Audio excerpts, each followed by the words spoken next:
Chapter number 14 the atmosphere, इसका topic है green house effect and global warming. Page number 122।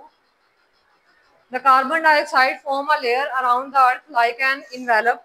हमारी अर्थ के around carbon dioxide एक layer बना लेती है जिससे हीट ऑफ रेज जो है वो पास होती हैं और जमीन तक आ जाती हैं।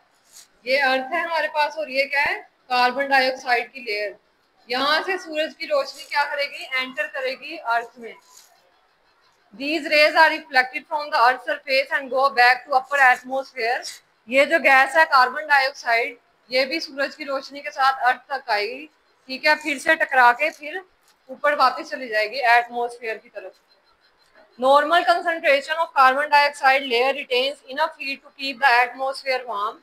कार्बन डाइऑक्साइड की बहुत नॉर्मल मिकदार भी हीट को अर्थ तक पहुंचा देती है, ठीक है। Normal concentration of carbon dioxide is necessary and beneficial for keeping the temperature warm. Otherwise, the earth would have been uninhabitable. The earth's average temperature would be about -20 rather than presently average temperature 15 degree Celsius. जो अर्थ का average temperature है दरमियाना, ठीक है, वो है -20 degree Celsius. लेकिन कभी कभार क्या हो जाता है, 15 डिग्री सेल्सियस भी हो जाता है। वो कह रहे हैं नॉर्मल जो मिकदार है कार्बन डाइऑक्साइड की वो जरूरी भी है और फायदेमंद भी है, लेकिन अगर ज्यादा हो जाए तो नुकसान भी दे सकती है। उसके बाद ये टेम्परेचर को आप लोग अंडरलाइन कर लो, एमसीक्यूज के लिए इंपॉर्टेंट है। आगे है कार्बन डाइऑक्साइड एयर पोल्यूटेंट, यानी कि हवा की आलूदगी नहीं है। ये पोल्यूटेंट मैंने कल बताया था ना, ऐसा सब्सटेंस जो आलूदगी फैलाता है। तो कार्बन डाइऑक्साइड और कार्बन मोनोऑक्साइड कल मैंने आप लोगों को बताया था, यहाँ पे ये दोनों क्या आगाज करते हैं, पोल्यूटेंट्स है ना ये दोनों, ठीक है। तो अब वो यहाँ पे कह रहे हैं कि एयर पोल्यूटेंट नहीं है, यानी कि हवा की आलूदगी का सबब नहीं बनते। It is essential gas for plants, ये पौधों के लिए बहुत अहम गैस है, जैसे कि ऑक्सीजन जो है वो जानवरों के लिए और इंसानों के लिए है। प्लांट्स जो है वो कार्बन डाइऑक्साइड कहाँ पे यूज करते हैं, कंज्यूम का मतलब होता है यूज करना, इस्तेमाल करना। तो फोटोसिंथेसिस के प्रोसेस में कार्बन डाइऑक्साइड यूज होती है, ये लिखी हुई है। C6H12O6 क्या है, ग्लूकोज प्लस ऑक्सीजन ऐड होती है। अगर फोटोसिंथेसिस हो रही है तो कार्बन डाइऑक्साइड रिलीज होगी और वाटर, और अगर रिस्पायरेशन है तो उसका अलग रिएक्शन होता है। यहाँ पे हम फोटोसिंथेसिस की बात कर रहे हैं। तो क्या होता है फोटोसिंथेसिस के रिएक्शन में, ये ऑक्सीजन प्रोड्यूस करती है। उसके बाद है while animal use oxygen in respiration, जबकि जो जानवर और इंसान है वो क्या करते हैं, हम लोग ऑक्सीजन लेते हैं और पौधे क्या करते हैं, पौधे ऑक्सीजन देते हैं और कार्बन डाइऑक्साइड लेते हैं, और हम इंसान जो है वो कार्बन डाइऑक्साइड रिलीज करते हैं और इनहेल करते हैं ऑक्सीजन को।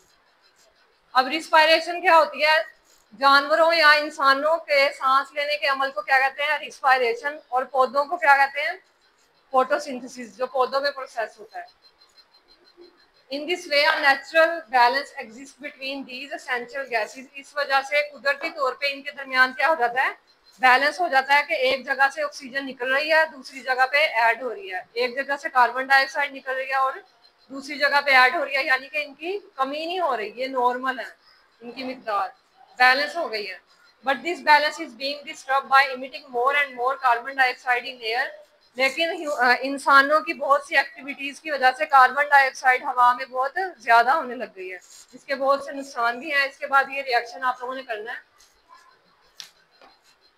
इसके नीचे although carbon dioxide is not a poisonous gas, carbon dioxide एक पॉइजनस यानी जहरीली गैस नहीं है, बल्कि इसकी मिकदार अगर ज्यादा हो जाए तो ये किस वजह से होती है, कल मैंने बताया था, burning of fossil fuels by human beings.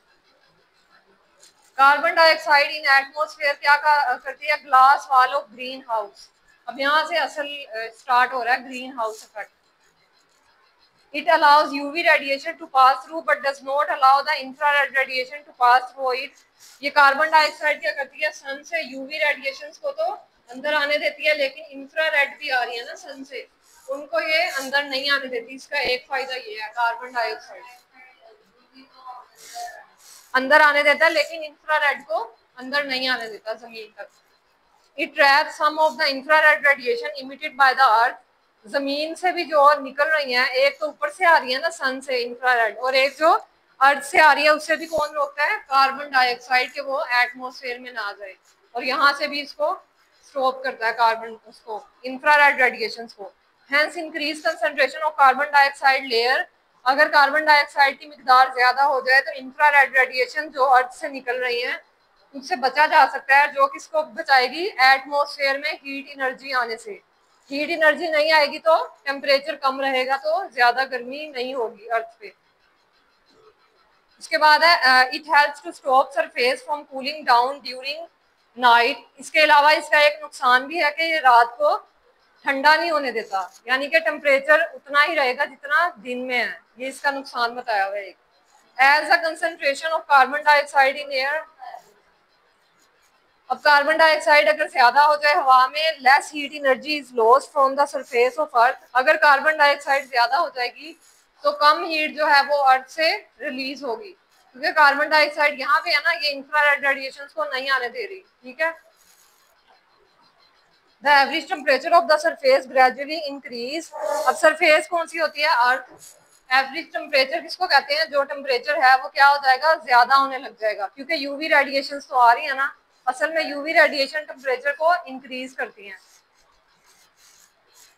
तो इसको क्या कहेंगे, green house effect. Green house effect की डिफाइन लिखी हुई है, the average temperature of the surface gradually increase.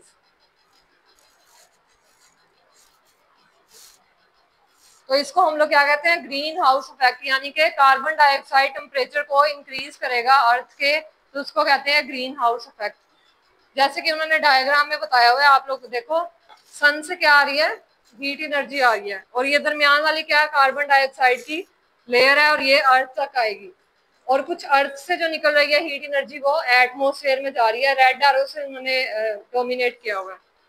उसके बाद अगली डायग्राम में देखो, बी डायग्राम में अर्थ से जो है वो हीट एनर्जी बाहर जा रही है और एटमॉस्फेयर से भी अंदर आ रही है। The increase concentration of carbon dioxide due to human activities resulting in trapping of heat and cause green house effect, जिसकी वजह से हीट एनर्जी ना अर्थ से ऊपर जा रही है, ठीक है, और ना ऊपर से नीचे आ रही है। तो दरमियान वाले एरिया में क्या हो गई, टेम्परेचर इंक्रीज हो गया ना, जिसकी वजह से हीट इंक्रीज हो जाएगी। तो इसको हम लोग कहते हैं green house effect. This effect is proportional to the amount of carbon dioxide in air. Proportional का मतलब क्या होता है, यानी कि ये चीज ज्यादा होगी तो ये ज्यादा होगी। अगर कार्बन डाइऑक्साइड ज्यादा है तो टेम्परेचर या ग्रीन हाउस इफेक्ट जो है वो ज्यादा हो जाएगा। इसलिए उन्होंने कहा है proportional to the amount of carbon dioxide in air, greater is the amount of carbon dioxide. जितनी ज्यादा कार्बन डाइऑक्साइड होगी उतनी ही हीट प्रोड्यूस होगी। अब इससे क्या होगा, इंक्रीज वार्मिंग। वार्मिंग का मतलब दर्जा हरारत, टेम्परेचर, ठीक है, वो इंक्रीज हो जाएगा। तो इस प्रोसेस को क्या कहते हैं, ग्लोबल वार्मिंग। कार्बन डाइऑक्साइड से टेम्परेचर के इंक्रीज होने को ग्रीन हाउस इफेक्ट कहते हैं, और इस सारे अमल को क्या कहते हैं, ग्लोबल वार्मिंग।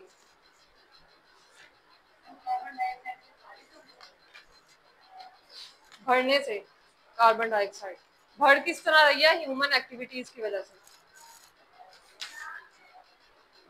इसको